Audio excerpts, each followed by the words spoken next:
particular Sunday in 2012 or 13, just like every other Sunday, and we go to church in the morning.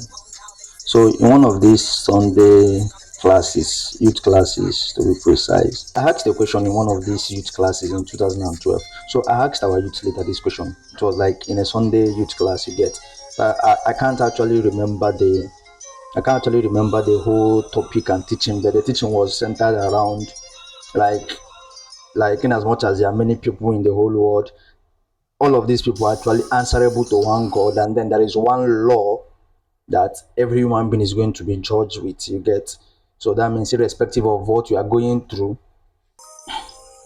if you are a sinner, you are going to be condemned to fire and stuff like that. You get? So I asked this question. I said, I noticed that there are so many things that actually go easier with some persons that live in industrialized country. So, but when you come down here, you see that most of the things that are easier for them in some aspect are actually harder for us. So more or less, like it seems like we are going through hell already. So how are we still going to be living the same life, but our sufferings are kind of different, and we're going to face the same law? Like we are going to be, judged by the same law and stuff. He answered the question like God is no respecter of any man and stuff like that. But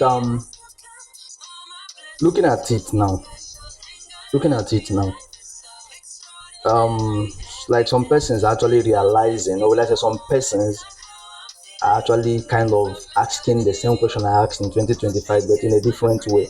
Some persons are now coming to realize that, oh, in Nigeria here, people are actually wasting their life.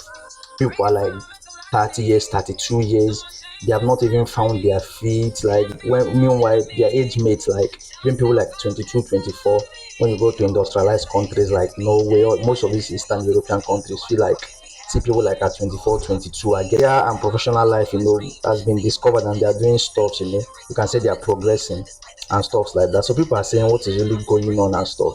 And some persons are actually like complaining and stuff, you get.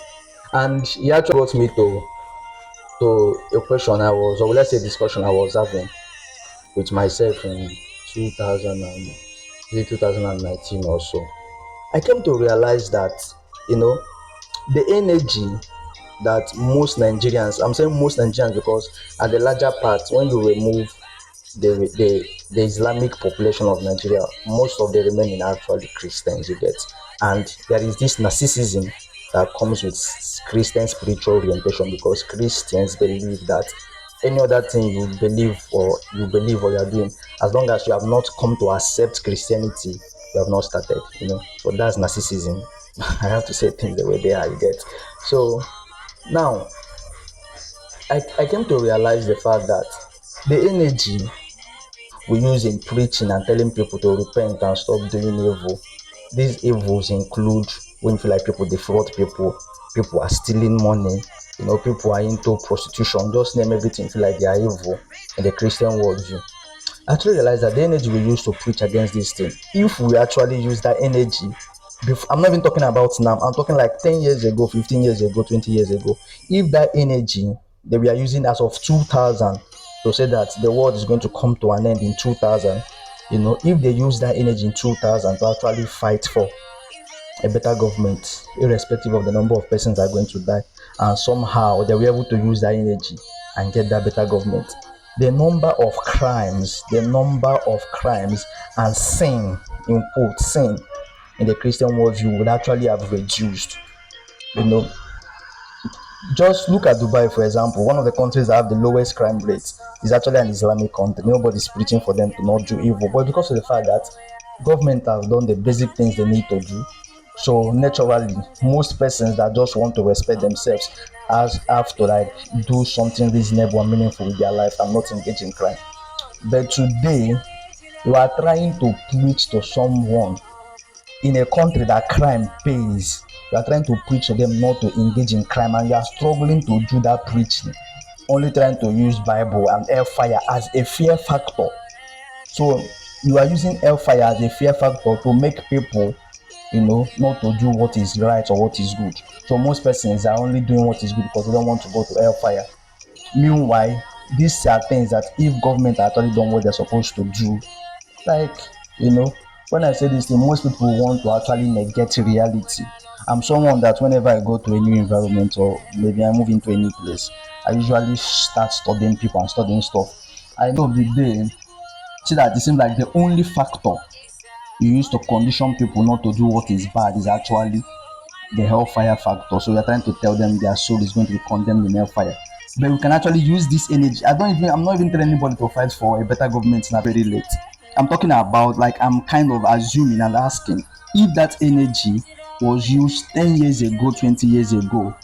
The energy of trying to tell people do what is right, do what is good in a country where crime pays. Like, people are most times pushed by reality, harsh realities. So if you are living in a country, you are seeing that your mates are leaving you behind, you can't even feed, there is no work that is paying, like nothing. And then someone introduces you to one crime or the other to make money. Why won't you take that crime? If even the people that are in power in your government, people that you are supposed to look up to, are even where they are because of crime, the practice and stuffs. Remember what view we say, aka jaja na ebute no money. But what we find ourselves in today is actually a situation where aka aja aja na-ebute ọnụ aja aja. That means people that are working, kind of, they are gnashing their teeth and they are complaining and stuff like that. So what I'm saying is this: it's time Nigerians actually face reality. I was in a space one day. The speaker that talked before I talked actually said that religion is like a salt. You don't add it too much. So when you look at Nigeria, understand that Nigerians are actually taking religion to be water. That means without it, they can't live. Meanwhile, religion is salt. With every other thing the person was trying to narrate and stuff like that. The whole idea why people talk is actually for people to think in the direction they're supposed to think.